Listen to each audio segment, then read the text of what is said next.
1492.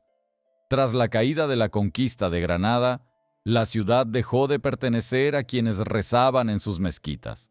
Cuando sobre las torres de la Alhambra ondeó la cruz, todo parecía un triunfo. Para unos, para otros, era el fin del mundo. La ciudad aún respiraba humo. En las calles estrechas yacían puertas destrozadas, carros volcados, grano esparcido. En el aire flotaba el olor a ceniza y piedra mojada. Los soldados cristianos recorrían los barrios, derribando puertas cerradas, inspeccionando patios, contando a quienes podían llevarse. Al principio lo llamaron censo, después reparto, más tarde simplemente venta. A los niños no los mataban, eran valiosos. Amina recordaba el sonido, no los gritos, no las oraciones, sino el sonido, el momento en que la puerta de madera cayó hacia el interior de su casa. Tenía 9 años. Su hermano Yusuf se aferraba al borde de su vestido. Su madre estaba frente a los soldados, hablaba en un castellano torpe. Decía que su marido había muerto, que no tenían nada, que los niños eran todo lo que les quedaba. Los soldados escuchaban sin expresión. Uno escribió algo en un pergamino. Otro examinó a los niños como se inspecciona ganado en un mercado. Dientes, manos, hombros. ¿Cuántos años? Están sanos. La madre cayó de rodillas. Amina no lloró. Miraba las botas del soldado, cubiertas de polvo. Una hora después, llevaron a los niños junto con otros a través de la plaza. Tras la reconquista, la mayoría de los musulmanes de las ciudades del sur recibieron oficialmente el estatus de mudéjares, aquellos a quienes se permitía vivir bajo la corona con la condición de someterse. Pero la realidad era más compleja. A los adultos podían imponerles impuestos, a los hombres enviarlos a trabajos forzados y a los niños llevárselos a servir. Jurídicamente no siempre lo llamaban esclavitud, a menudo servicio contratado, a veces tutela, pero los niños no tenían elección. Los distribuían entre familias de soldados, artesanos y terratenientes. Se valoraban especialmente los niños de 8 a 12 años y las niñas de 7 a 14. Aprendían rápido, no tenían fuerza para resistir y costaban menos que los esclavos adultos del norte de África. En el mercado central colocaban a los niños aparte, no en una tarima. No era una subasta oficial como en Sevilla o Valencia, pero el comercio existía. Un soldado vendía su trofeo a un tejedor local. Otro intercambiaba 2 niños por un caballo. A algunos los entregaban a monasterios para su educación.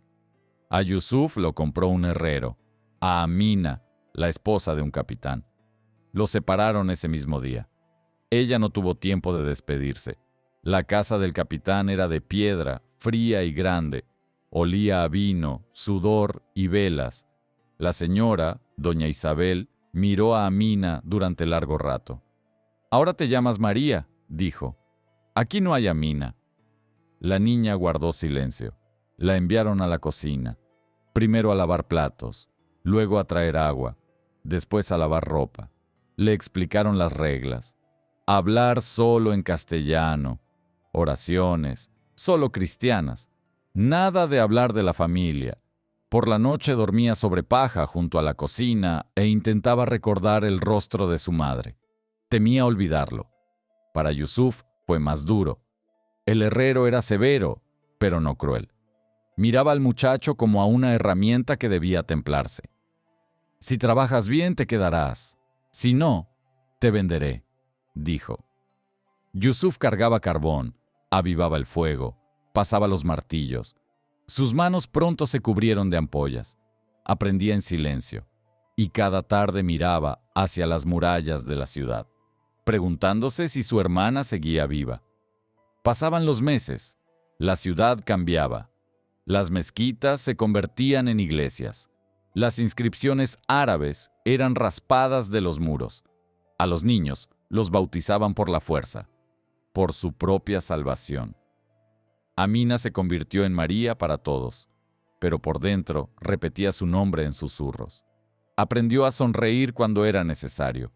Aprendió a bajar la mirada. Aprendió a escuchar y no responder. Comprendió la regla principal: sobrevive quien se vuelve invisible. Un día, doña Isabel le dijo: «Ya eres mayor. El próximo año irás a servir a casa de mi hermana en Córdoba. Allí la casa es más grande». Eso significaba una nueva venta, un nuevo comienzo, un nuevo nombre, si era necesario. Aquella noche, Amina se permitió llorar por primera vez. Ya no era una niña. Se había convertido en mercancía que podía trasladarse. Y aquello era solo el... Pasó un año después de la caída de la conquista de Granada. La ciudad ya no parecía destruida, parecía transformada. Los minaretes se convirtieron en campanarios. Las inscripciones árabes desaparecieron bajo una capa de cal. Pero para los niños que fueron repartidos tras la toma de la ciudad, la vida no se volvió más estable. Se volvió determinada. A Amina la trasladaron a Córdoba en primavera. El viaje duró varios días. Viajaba en un carro junto con grano y telas. Simplemente la transportaban, como una cosa. En Córdoba se convirtió en sirvienta en la casa de doña Teresa. La casa era más grande, más sirvientes, una jerarquía más estricta. Ahora fue registrada oficialmente como María de Granada. El apellido significaba origen. El origen significaba sospecha. En la nueva casa la vigilaban de cerca. Doña Teresa consideraba la conversión de los niños como su deber. Obligaron a Amina a asistir a la catequesis. Debía conocer las oraciones, el credo, los fundamentos de la doctrina. Un error significaba sospecha. Aprendió rápido. No porque creyera, sino porque recordaba cómo la separaron de su hermano. Yusuf había cambiado. El herrero no lo vendió. El muchacho resultó ser hábil. Sentía el momento en que el hierro se volvía dócil.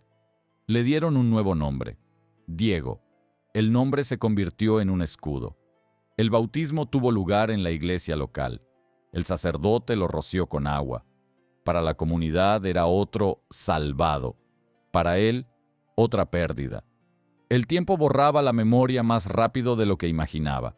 Oficialmente, los niños no siempre eran considerados esclavos.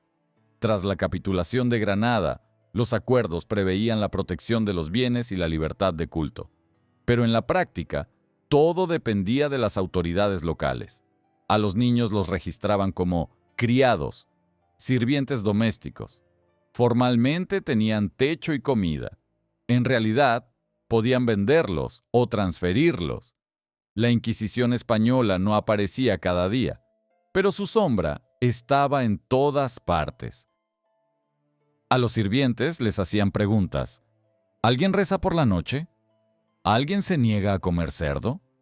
Amina aprendió a no destacar. Aprendió a no estremecerse ante la palabra moro. 2 años después, el destino les dio una oportunidad. El herrero llevó herramientas a Córdoba. Yusuf lo ayudaba. En el mercado oyó una voz. No la reconoció de inmediato, pero cuando ella susurró una palabra en árabe, se quedó inmóvil. No podían hablar mucho tiempo. ¿Estás viva?, susurró él. Por ahora, respondió ella. Acordaron encontrarse por la noche junto al puente. Aquella noche hablaron de su madre y del miedo. Yusuf propuso huir. Huir significaba ser declarados criminales. Amina guardó silencio durante largo rato. Si huimos, nos buscarán. Si nos quedamos, desapareceremos lentamente. La cuestión era si existía una oportunidad. La presión aumentaba. Yusuf empezó a ahorrar dinero en secreto. Amina recopilaba información. Una noche, doña Teresa dijo: «María, el próximo año te casarás». Eso significaba un cierre definitivo. Aquella noche volvieron a encontrarse. «Ya no tenemos tiempo», dijo ella. A la sombra del puente tomaron una decisión, y cambiaría sus vidas para siempre. La noche era sin luna. El río bajo el puente murmuraba sordamente, como si ocultara sus palabras. La ciudad dormía, pero los guardias nunca dormían. En el aire olía a humedad y a humo. No se despidieron. Ya habían sido separados una vez. Y sobrevivieron. Ahora elegían avanzar juntos. Yusuf trajo un atillo con pan, algunas monedas y un cuchillo que él mismo había forjado. Amina solo llevaba lo que podía esconder bajo el vestido. Un pequeño trozo de tela con un bordado, la única cosa que quedaba de su madre. Partieron hacia el sur, no por el camino principal, sino por senderos que conocían los pastores y los contrabandistas. Los primeros días caminaron en silencio. De día se escondían entre los matorrales. De noche avanzaban. Cada sonido parecía el paso de perseguidores. En la tercera noche vieron humo en las montañas. Allí se ocultaban otros, como ellos. Familias que no aceptaron las nuevas leyes. Jóvenes que habían huido del servicio forzado. Mujeres con niños. Los aceptaron sin preguntas. En las montañas no se preguntaban los nombres. Allí, por primera vez en mucho tiempo, escucharon una oración en árabe, suave, pero obstinada. Pero las montañas no eran un hogar, solo eran una postergación de la sentencia. Después de unas semanas, llegó la noticia al campamento. Las patrullas reales estaban registrando las laderas. A quienes encontraban, los devolvían o los castigaban públicamente. Yusuf comprendió que quedarse significaba esperar.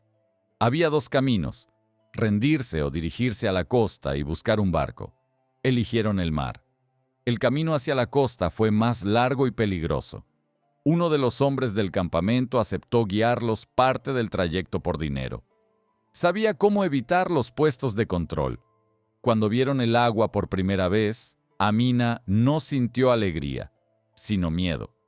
Más allá del mar había otro mundo, sin garantías, sin calles conocidas. En un pequeño puerto encontraron un barco que se dirigía a la costa del norte de África. El capitán no hizo preguntas innecesarias. Necesitaba dinero. Durante el embarque, Yusuf miró la orilla por última vez. Allí quedaba la infancia. Allí quedaron sus nuevos nombres. El mar estaba inquieto. Durante varios días las olas sacudieron el barco como si fuera una astilla. Algunos rezaban, otros lloraban. Amina se aferraba a la borda y miraba hacia adelante. Cuando apareció en el horizonte la línea de tierra, no sintió triunfo, solo cansancio.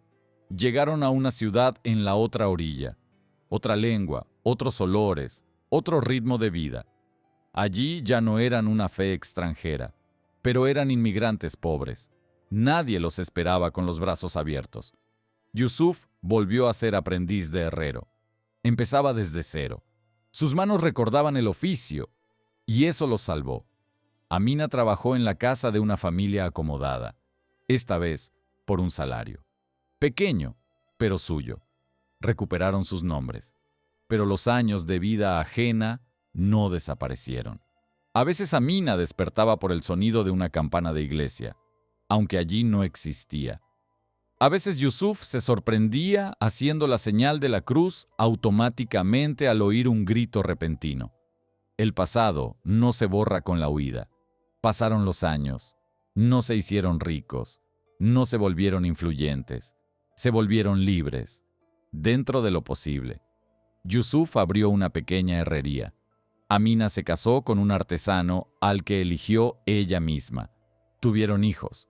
Y cuando su hija le preguntó de dónde eran, Amina respondió con honestidad: «Somos de una ciudad que ya no nos pertenecía».